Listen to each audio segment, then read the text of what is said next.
The call to remember those whose lives and names were lost a century ago in a war meant to end all wars. The last post sounds at the Menin Gate Memorial to the missing soldiers from the Battle of Ypres in Belgium.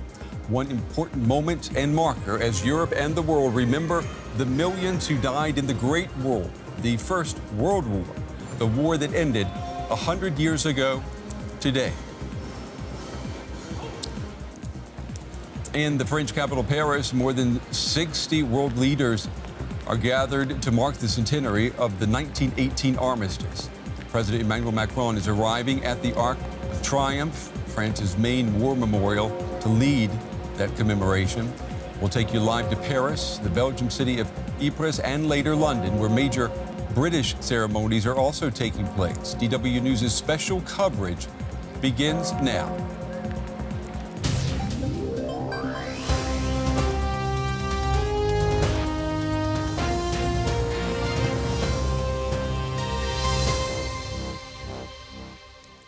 I'm Brent Goff. It's good to have you with us. Europe is marking the moment 100 years ago when the fighting stopped on the battlefields of World War I, when what the British war poet Wilfred Owen called the monstrous anger of the guns, the stuttering rifles' rapid rattle finally fell silent. A defeated Germany signed an armistice with the Allied powers, ending a conflict that drew in around 40 nations and left some 16 million dead, soldiers and civilians. French President Emmanuel Macron, his cabinet and military leaders are gathering at the Arc of Triumph in central Paris for a national military commemoration. They are being joined by about 60 heads of state and government from around the world, including German Chancellor Angela Merkel and U.S. President Donald Trump, for an international ceremony to commemorate the centenary of the World War I armistice that came into effect at 11 a.m. Paris time on November 11th, 1918, the 11th hour of the 11th day of the 11th month. With me here in the studio is my colleague Simon Young. We're also going to be joined from the French capital, Paris, by DW's correspondent Max Hoffman, and Georg Mattes is in Ypres, Belgium, to help us cover this momentous occasion. Max, we're going to start with you. Two major events there in the French capital today to mark the centenary of the World War I armistice, one looking back and one looking forward. Tell us more. And we're starting here with the one looking back. The bells are ringing at the moment to mark what you just mentioned, the 11th day of the 11th month and the 11th hour right here. So it's exactly now 100 years ago that the armistice to end World War I came into effect. And this is, of course, the part looking back where we're expecting about 65 heads of state and government arriving just right behind me. Not sure you can see it with all the rain, but for example, the U.S. president is here and the bus with the rest of the other leaders is also arriving. There will be music, there will be recitals from students who will recite passages from letters of soldiers of different nations who fought in that war. We expect that to be very moving, and it will conclude with the relighting of the flame of the so-called unknown soldier who is buried underneath the Arc de Triomphe, which is behind me. So that is this part. But Emmanuel Macron, the French president, has tried to get something out of this also for the present and the future to make it relevant for our days. And that's why he's organizing a very high-level peace forum here in Paris with almost all of the heads of state and government, or at least a large majority of the ones that will be here at this event also attending there, to promote multilateralism, to remind the people what brought those years of peace that Europe has enjoyed ever since the end of Second World War. By the way, something that was not the norm in the past, but the exception, such a long, prolonged time of peace. So this was very important for Emmanuel Macron. The only really noticeable absence of the Western world leaders to that forum will be Donald Trump. We know he's not a fan of multilateralism. But to sum it up, trying to get to remember what happened back then and trying to forge a message for the future out of it. And Georg, let's take it over to you. The First World War Battle of Ypres saw hundreds of thousands of casualties in about 5 different engagements.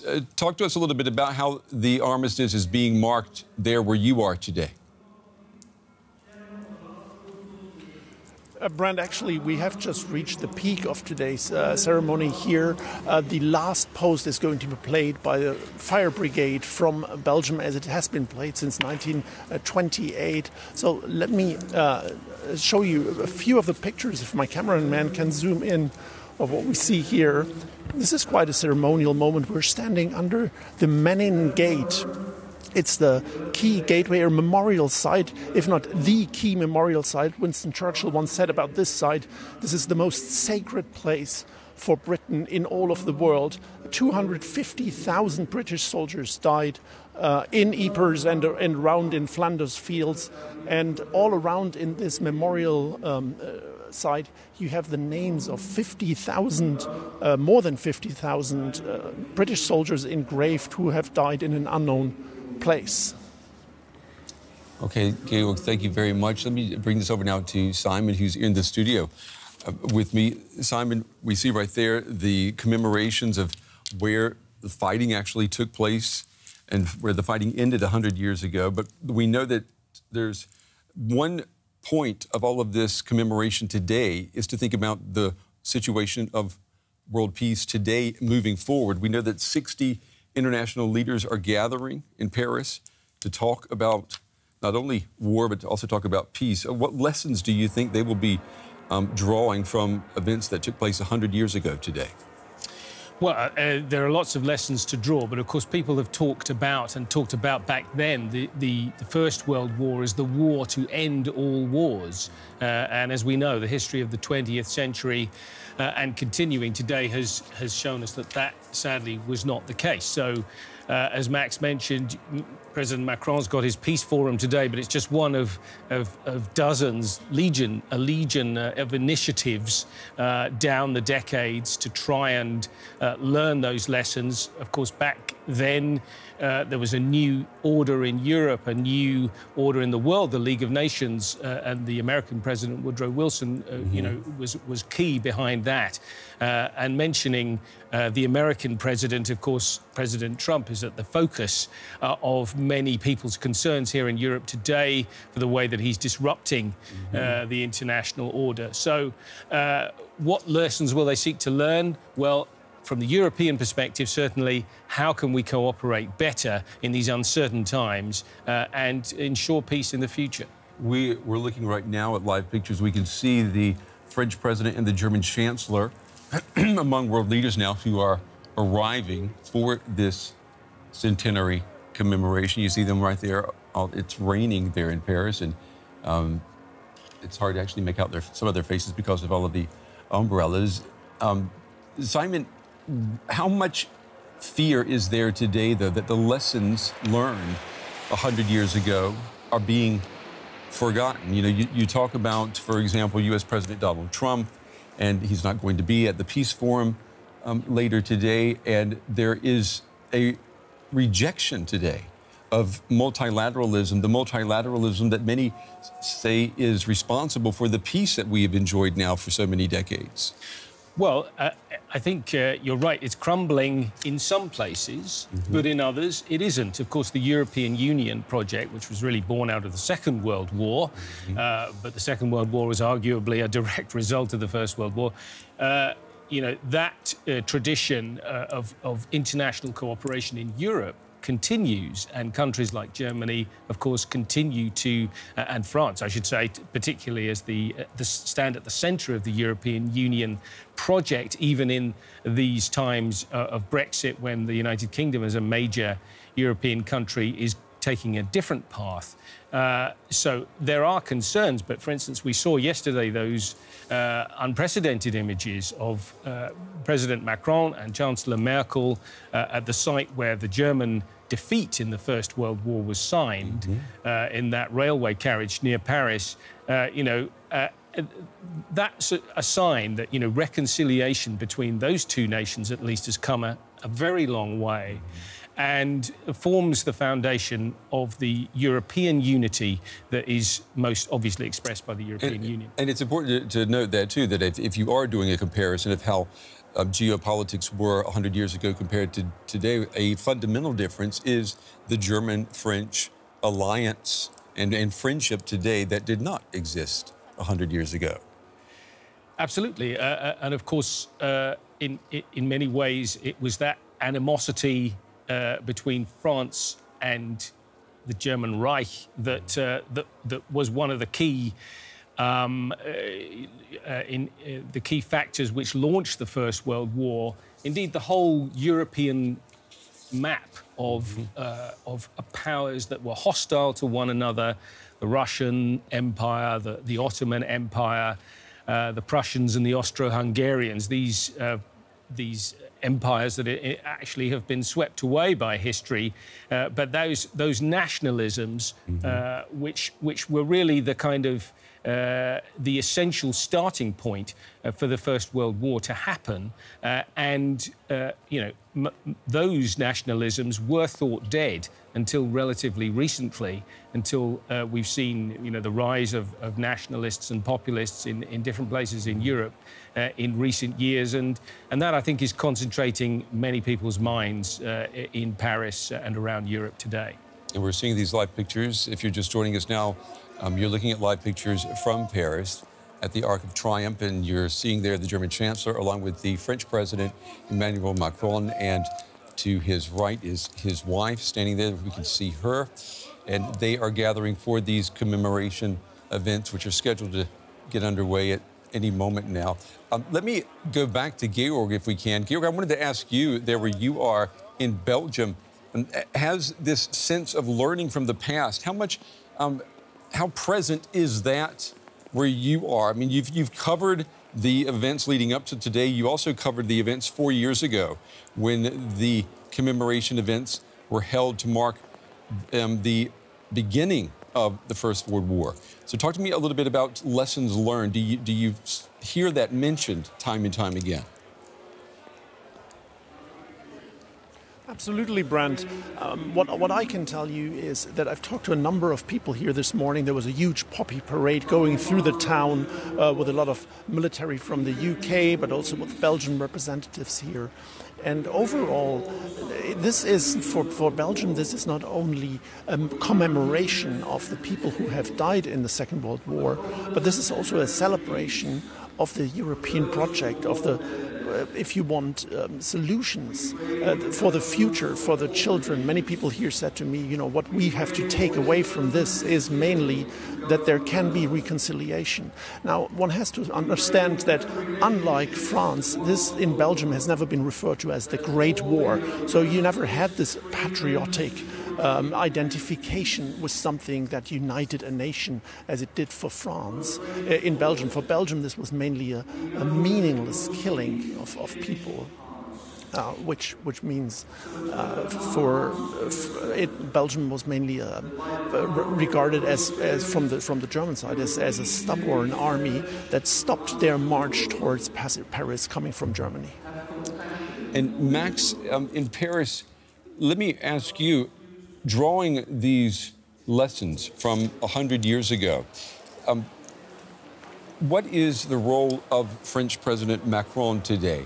I mean, he really is trying to position himself as a leader in making sure that the lessons of 100 years ago are not only remembered, but are also put into practice, isn't he? Emmanuel Macron embarked on an unprecedented tour of World War I memorial sites this week. He started on Sunday, last Sunday in Strasbourg, and then he went to 11 different departments, those that were hardest hit by World War I. And some of those, by the way, are coincidentally also departments where he's facing a lot of trouble, where the right-wing populists are very strong. So you get what he's trying to do. First of all, he's trying to get the remembering, intensive remembrance going all over the country, at the same time talking to the people there that are not happy about what he's doing. So again, trying to build that arc between the past and the present. It didn't really work. In some places, it was sort of a hybrid situation he was sometimes in, facing a lot of criticism, and that kind of blew away the the atmosphere that you would expect for something like this, commemorating an event like World War I. But one thing's for certain, he's put a lot of time and a lot of energy in it. And this right behind me, where all the heads of state and government have now arrived at the Arc de Triomphe, was supposed to be the culmination of this whole week. And like I said earlier, he's really trying to get something out of it for the present, out of this remembering. That's why he's kicking off this peace forum later on in Paris, and it's a very high-level meeting with a lot of heads of state and government, with the UN Secretary General, and you can say that it's getting the best possible start. We'll have to see in the coming years if it'll really stick around like others, let's say, for example, the Munich Security Conference or the World Economic Forum in Davos. Yeah, that's a good point to make. I mean, it's been reported that he is trying to make this peace forum something equivalent to what we see with the Davos, the World Economic Forum in Davos and the Munich Security Conference. He wants it to be at that level. It remains to be seen if he'll achieve that. If you're just joining us, we are watching live the ceremony for the centenary of the 1918 armistice. Today, 100 years ago today, the armistice was signed, which ended the First World War. You're seeing right now live pictures of the U.S. President Donald Trump and the First Lady Melania Trump arriving along with other heads of state who have come together for this commemoration. You can also see the French president. You can see in the background there is the Canadian Prime Minister. The U.S. president, he has generated quite a bit of headlines in the last 24 hours, Simon. One reason he was not at the events yesterday because the White House says because the weather was inclement, but he is also not staying for the peace forum, which President Macron has organized and is hosting. What does that tell us? Well, I think it shows once again that President Trump is somehow out of step with many of the other world leaders gathered here. And this is a huge gathering of more than 70 of them. But he stands there in line at the moment, but actually out of line on so many things. I mean, I can't understand, frankly, the optics that he thinks he's sending by flying away from an international peace forum when it would only have been a few extra hours for him to at least give it his blessing. It was reported that in their last phone conversation in October, Macron and Trump, President Macron did not even mention the peace forum to President Trump, which insinuates perhaps that he thought it best not to have the U.S. president. Yeah, there. I mean, I wouldn't presume to peer into the mind of Donald Trump, but I do note that there has been this falling out yet again over the question of military cooperation in Europe. President Macron has put forward again in the last few days an idea of a European army. Which is something that has been proposed a number of times. And unwisely, I would say, he suggested that it might be needed not just against countries like Russia or China, but also against the United States. It's been said by the Elysee Palace that I think that he was misinterpreted with that. But the point is that Donald Trump took exception to that. Of course, the key point from the American point of view is that what guarantees peace in Europe is NATO, and what guarantees NATO is United States money, and he wants the other partners to pay up more. 100 years have passed since the end of World War I, but its legacy is still reality for people here. It lies buried in the soil. Locals have had to grow used to the threat of unexploded ordnance. Like farmer Ger de Nere, who has learned to cope with the constant danger lurking in his fields. Yeah, the constant danger lurking in his fields. And today we heard from the French president of the constant danger of forgetting what was sacrificed, Simon, in the First World War.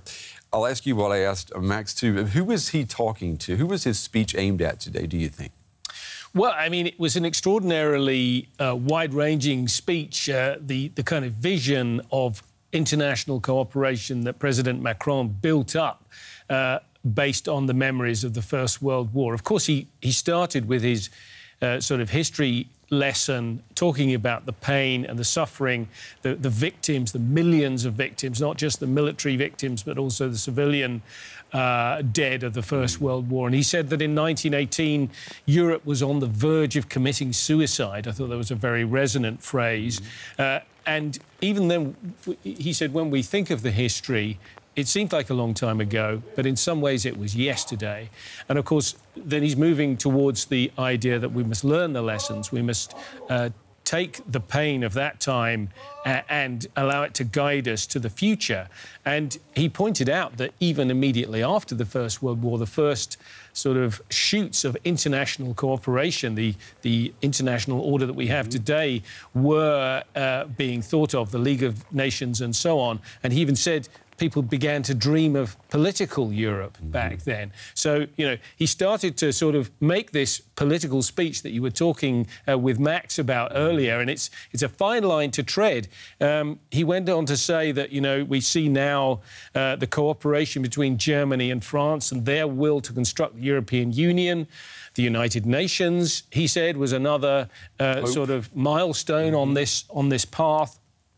And now he's saying what we must do is pass on our hopes to the next generations to tackle problems. He even named them: poverty, climate change, inequality, ignorance. You know, these are pretty big themes. So, you know, he's talking to the children of the world, if you like, the future, as well as the political leaders who are ranged there in front of him. And I thought it was interesting that he finished with this very positive idea of, you know, we're looking into a future. He said that, you know, the arts and the sciences, medicine and so on, it's all blossoming across the world. He painted a positive sort of view of globalism, which, of course, is one thing that's got some people worried in these times. That's true. You have to wonder, you know, if the U.S. president, if the Turkish president, the Russian president, if they were listening to that speech carefully. Simon, thank you very much. And let's just give you a reminder of the story that we're following this hour, the big story of the day, the 11th minute of the 11th hour of the 11th month. More than 60 world leaders attended a moving and solemn ceremony in Paris today to mark 100 years since the end of the First World War. They gathered at the tomb of the unknown soldier at the base of the Arc of Triumph.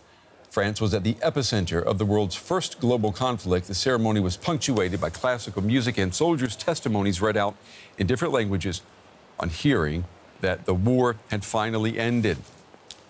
Our special coverage continues again in 2 hours. We're going to take you to that peace forum that the French president has organized and will be hosting. The German chancellor will be speaking there. We're going to carry that live, so join us again in 2 hours. You're watching DW News live from Berlin. Stay with us.